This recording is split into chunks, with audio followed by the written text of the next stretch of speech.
Good evening दोस्तों, कैसे हैं आप लोग। उम्मीद है बहुत अच्छे होंगे। स्वागत है आप सभी का आपके अपने चैनल खुरपाती ग्रुप पे।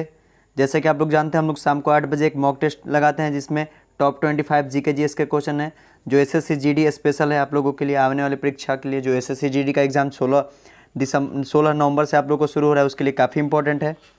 तो आज हम लोग मॉक टेस्ट नंबर 20 देखेंगे। अगर आपने अभी तक हमारे चैनल को सब्सक्राइब नहीं किया तो इसे सब्सक्राइब कर लें और बेल आइकन को दबा लें, ताकि आप लोग को जो है निमंत्रण पहुंच जाए हमारे नए वीडियो का। ठीक है, तो हम इससे पहले 19 मॉक टेस्ट देख चुके हैं। ये मॉक टेस्ट नंबर 20 है। अगर आपने उसको नहीं देखा तो हमारे डिस्क्रिप्शन में लिंक है, उसे जाकर देख लें। ठीक है, तो आइए शुरू करते हैं हम अपना आज का शानदार सेशन। वीडियो में लास्ट तक बने रहिएगा। पहला प्रश्न, ऐतिहासिक फव्वारा गुलजार हौज निम्नलिखित में से किस भारतीय शहर में स्थित है। ऐतिहासिक फव्वारा गुलजार हौज निम्नलिखित में से किस भारतीय शहर में स्थित है। दिल्ली, अजमेर, हैदराबाद या फिर लखनऊ।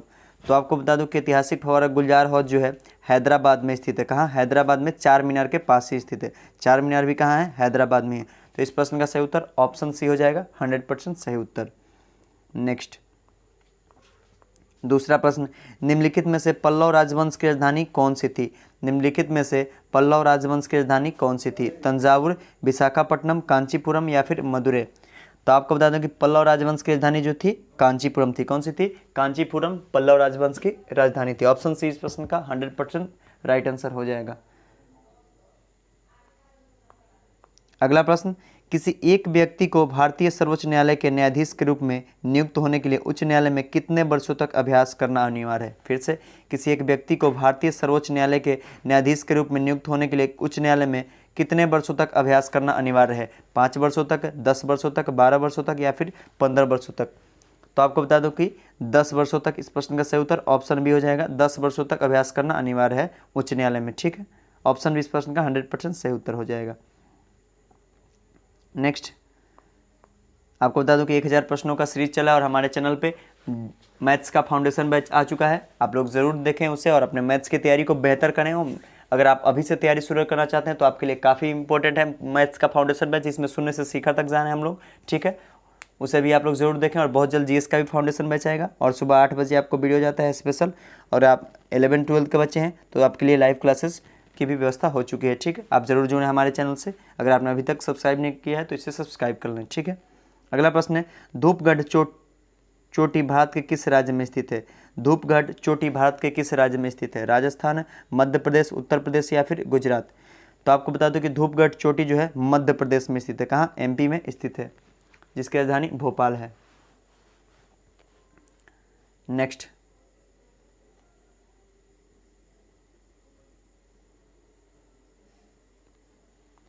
पांचवा प्रश्न, लोसोंग निम्नलिखित में से किस भारतीय राज्य का त्यौहार है। लोसोंग निम्नलिखित में से किस भारतीय राज्य का त्यौहार है। मेघालय, गोवा, सिक्किम या फिर अरुणाचल प्रदेश। तो आपको बता दें कि लोसोंग जो है सिक्किम राज्य का त्यौहार है, जिसकी राजधानी गंगटोक है। मेघालय जिसकी राजधानी शिलोंग है। गोवा जिसकी राजधानी पणजी और अरुणाचल प्रदेश की राजधानी ईटानगर है। चारों राज्य की राजधानी जान लें और इस प्रश्न का सही उत्तर ऑप्शन सी हो जाएगा। सिक्किम का त्यौहार है लोसोंग। ठीक है, अगला प्रश्न, प्रश्न संख्या 6, हरित क्रांति निम्नलिखित में से किस राष्ट्र में पहले शुरू की गई थी। हरित क्रांति निम्नलिखित में से किस राष्ट्र में पहले शुरू की गई थी। अर्जेंटीना, मेक्सिको, चिली या फिर ब्राज़ील। तो आपको बता दूं कि हरित क्रांति जो है सबसे पहले मेक्सिको से शुरू की गई थी और इसका जन्मदाता किसे माना जाता है तो डॉक्टर नॉर्मन बोरलॉग को। किसको? डॉक्टर नॉर्मन बोरलॉग को जो हरित क्रांति का जन्मदाता माना जाता है। ठीक है, नेक्स्ट,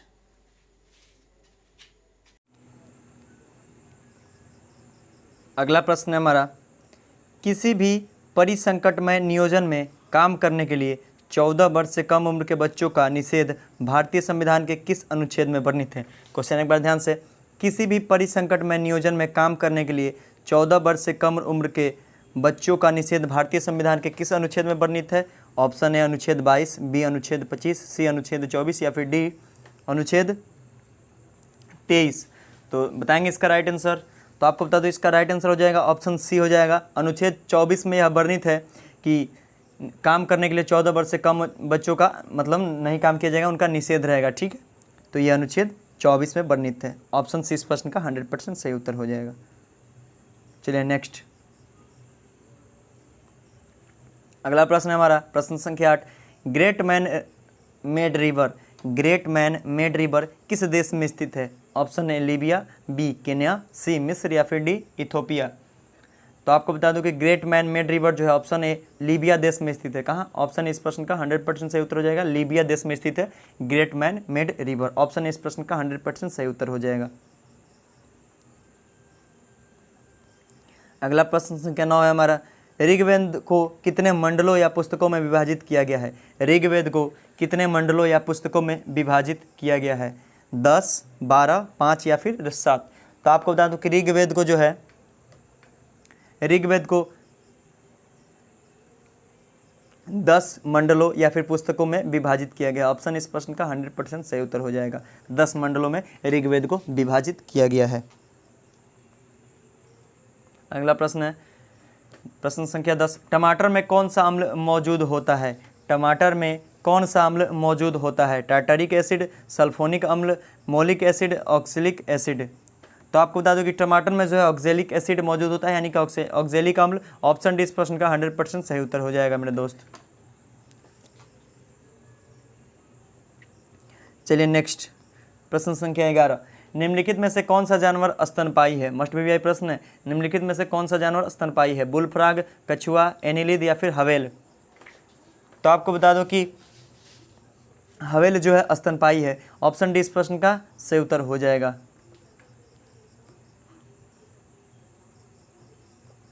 अगला प्रश्न, मोडसे किस भारतीय राज्य का लोक नृत्य है? मोडसे किस भारतीय राज्य का लोक नृत्य है? हमने एक वीडियो डाल चुका है राज्य उनके लोक नृत्य से, अगर आपने नहीं देखा है तो उसे जाकर देख लें। आपका ये लोक नृत्य से संबंधित सारे प्रश्न क्लियर हो जाएंगे। और इस प्रश्न का सही उत्तर हो जाएगा ऑप्शन है, मोडसे जो है नागालैंड का लोक नृत्य है, नागालैंड का, जिसकी राजधानी कोहिमा है। ऑप्शन इस प्रश्न का 100% सही उत्तर हो जाएगा। चलिए अगला प्रश्न, रेगिस्तान क्षेत्र में किस प्रकार की वनस्पति शून्य रूप से पाई जाती है? रेगिस्तान क्षेत्र में किस प्रकार की वनस्पति शून्य रूप से पाई जाती है? हर्बेशियम, झाड़ी, वृक्ष या फिर बेलें। तो आपको बता दूं कि रेगिस्तान क्षेत्रों में जो है झाड़ियाँ अधिकतर पाई जाती है। ऑप्शन बी इस प्रश्न का 100% सही उत्तर हो जाएगा। नेक्स्ट अगला प्रश्न है, भारत सरकार द्वारा घोषित न्यूनतम समर्थन मूल्य MSP मिनिमम सपोर्टेड प्राइस कितनी फसलों के लिए है? ऑप्शन है 15, 30, 25 या फिर 20 फसलों के लिए। तो इस प्रश्न का सही उत्तर जो हो जाएगा ऑप्शन सी, 25 फसलों के लिए मिनिमम सपोर्ट प्राइस जो है घोषित है भारत सरकार द्वारा। ऑप्शन सी इस प्रश्न का 100% सही उत्तर हो जाएगा। नेक्स्ट अगला प्रश्न है, भारतीय राष्ट्रीय कांग्रेस की स्थापना किस शहर में हुई थी? राजकोट, मद्रास, मुंबई या फिर कलकत्ता। तो आपको बता दूं कि भारतीय राष्ट्रीय कांग्रेस की स्थापना मुंबई शहर में हुई थी। ऑप्शन सी इस प्रश्न का सही उत्तर हो जाएगा। उस समय पहले अध्यक्ष कौन थे भारतीय राष्ट्रीय कांग्रेस के? तो उमेश चंद्र बनर्जी, WC बनर्जी। कब हुई थी स्थापना? तो 1885 ईस्वी में। ये तीनों चीज़ याद रखेंगे।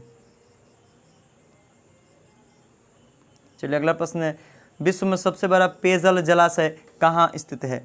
विश्व में सबसे बड़ा पेयजल जलाशय कहाँ स्थित है? सऊदी अरब, चीन, रूस या फिर यूनाइटेड स्टेट ऑफ अमेरिका यानी कि USA।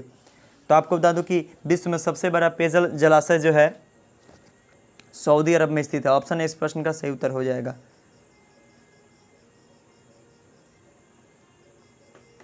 चलिए अगला प्रश्न है, निम्नलिखित में से श्रीलंका का राष्ट्रीय खेल कौन सा है? निम्नलिखित में से श्रीलंका का राष्ट्रीय खेल कौन सा है? वॉलीबॉल, बास्केटबॉल, हॉकी या फिर क्रिकेट।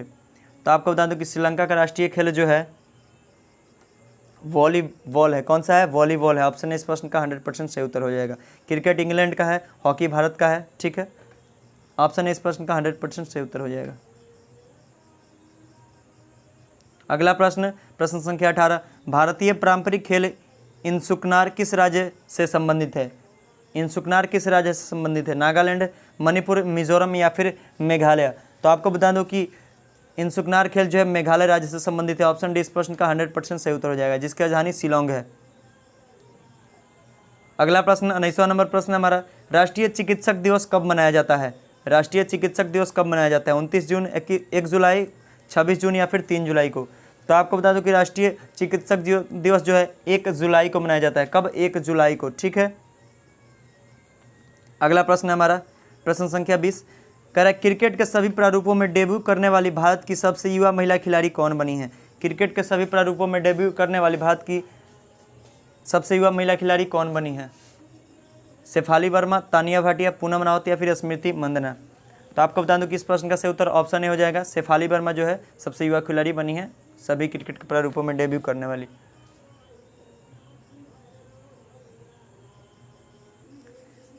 नेक्स्ट 21वां प्रश्न हमारा, द डायना अवार्ड 2021 से किसे सम्मानित किया गया है? द डायना अवार्ड 2021 से किसे सम्मानित किया गया है? राजू चौधरी, विजय शंकर, राजीव सिंह या फिर कैफ अली। तो आपको बता दूं कि द डायना अवार्ड जो है कैफ अली को मिला है। ऑप्शन डी इस प्रश्न का 100% सही उत्तर हो जाएगा। अगला प्रश्न है 22वां नंबर प्रश्न, चार मीनार कहाँ स्थित है? चार मीनार कहाँ स्थित है? चार मीनार कहाँ स्थित है? सिकंदराबाद, हैदराबाद, मुंबई या फिर पणजी। तो चार मीनार हैदराबाद में स्थित है। ऑप्शन बी इस प्रश्न का 100% सही उत्तर हो जाएगा। अगला प्रश्न,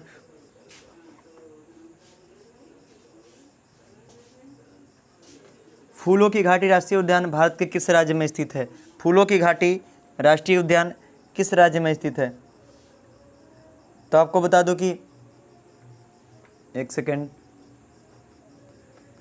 हाँ, तो फूलों की घाटी राष्ट्रीय उद्यान भारत के जो है उत्तराखंड राज्य में स्थित है। उत्तराखंड राज्य में स्थित है, ठीक है। गढ़वाल क्षेत्र के चमेली जिले में। कहाँ? चमेली जिले में स्थित है फूलों की घाटी राष्ट्रीय उद्यान। मोस्ट वीवीआई प्रश्न है ये मेरे दोस्त, MVVI है। कहाँ स्थित है? चमेली जिले में। किस राज्य के? उत्तराखंड में। चलिए अगला प्रश्न, दक्षिण भारत की सबसे ऊंची चोटी का क्या नाम है? दक्षिण भारत की सबसे ऊंची चोटी का क्या नाम है? सतपुरा, अन्नामलाई, अनाईमुदी या फिर डोडा बेटा। तो आपको बता दूं कि दक्षिण भारत की सबसे ऊंची चोटी जो है अन्नामलाई है। कौन सी है? अन्नामलाई है। अन्नामलाई जो दक्षिण भारत की सबसे ऊंची चोटी है, और ये कहाँ स्थित है? तो केरल में। कहाँ? केरल में। ऑप्शन बी इस प्रश्न का 100% सही उत्तर हो जाएगा। नेक्स्ट और आज का अंतिम प्रश्न, सलाल परियोजना किस नदी पर स्थित है? सलाल परियोजना चेनाब नदी, झेलम नदी, रावी नदी या फिर कावेरी नदी। तो सलाल परियोजना चेनाब नदी पर स्थित है। ऑप्शन इस प्रश्न का 100% सही उत्तर हो जाएगा। वीडियो में अंत तक बने रहिए। बहुत बहुत धन्यवाद। और आप लोगों के लिए लेकर आ रहा हूँ एक स्पेशल मैराथन जो कि हिस्ट्री के लिए है और कंप्लीट जीके मतलब हिस्ट्री का उसमें कंप्लीट निचोड़ हो जाएगा। उसके बाद आप लोग हिस्ट्री का मतलब क्वेश्चन बाहर से देखने का जरूरत नहीं पड़ेगा। कंप्लीट हिस्ट्री एक ही वीडियो में, ठीक है। उसमें जुड़ना ना भूलिएगा। और वीडियो में अंत तक बनने के लिए बहुत बहुत धन्यवाद। तब तक के लिए जय हिंद, जय भारत।